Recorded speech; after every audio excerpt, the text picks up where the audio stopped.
I've been using a traveler's journal for 9 months and it has solved a problem I had so well that I forgot I ever had it. For the last 10 years, I have gone through countless journals and notebook systems and note-taking methods and all of these things trying to figure out the best way to manage my day-to-day to-do lists, my grocery list, my ideas, my journal entries, my daily sketching, language learning, and just a million other things that I'm interested in without having them all in one notebook and without carrying around 3 or 4 different notebooks. As you can see here, I've gone through different journals of different sizes, I've gone through different brands and different systems, and there isn't a single one of these that I felt like really did everything I needed it to do. And that's because I can't stand the idea of having my journal entries in the same place as my grocery list. My journal entries are something that I want to look back at later in life and just reflect on memories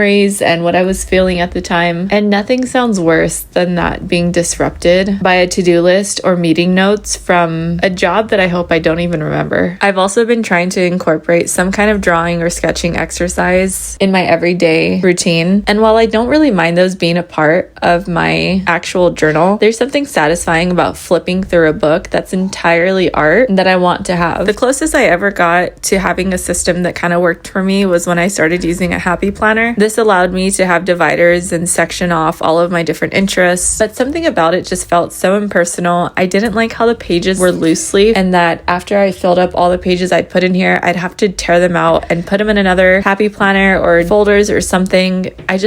I like a bound book, and that's where the Traveler's Notebook came in. I discovered the concept of this through various videos on TikTok. I think it was mostly when the Louise Carmen and Paper Republic notebooks started really blowing up, and there was no way in heck I was going to be able to pay that much money, but the concept of it was exactly what I was looking for. I was able to have 4 smaller notebooks all bound together in one really nice leather cover that made it feel like I was carrying around one book. So it had that feeling of like my whole life is in this book and I can't leave without it, and I want it with me always, and I really love that. But I didn't feel like I was carrying around 4 notebooks like I used to. It felt way less ridiculous and super practical, and I've carried it with me every day ever since. It goes in my purse, it follows me to my nightstand, I take it to the beach, I take it to the park, I take it wherever, so that whenever I'm inspired by the slightest whim to journal, or I need to get some thoughts out of my brain to feel a moment of peace, or I'm inspired to draw, I have everything I need right there. This is an A5 size, and I'm definitely looking at getting a passport or an A6 size notebook for when I actually travel, but this has been the perfect size for me. And the greatest thing about these is that so many companies make them in so many different sizes that you can pretty much find whatever you need.